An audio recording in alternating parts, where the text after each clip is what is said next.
ברוכים הבאים לשעשועון הסילבסטר הידוע, חוטא או חודי! וניגש למועמד הראשון שלנו להיום. האמת שאני ממש מתרגש. ונתחיל בציטוט הראשון. אוקיי. אז מכוונים לתל אביב, כן?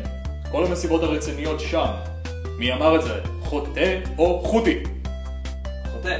התשובה הייתה חודי. לא נורא, נעבור לציטוט הבא.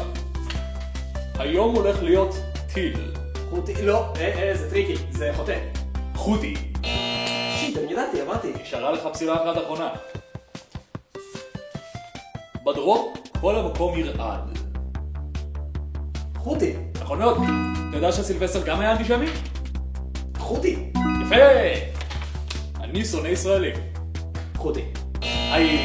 לא, זה הייתי אני. בדרך כלל אופן, כשצפו לי, כשעמדתי באמצע פקק. כן, הגיוני. זה הייתי אני.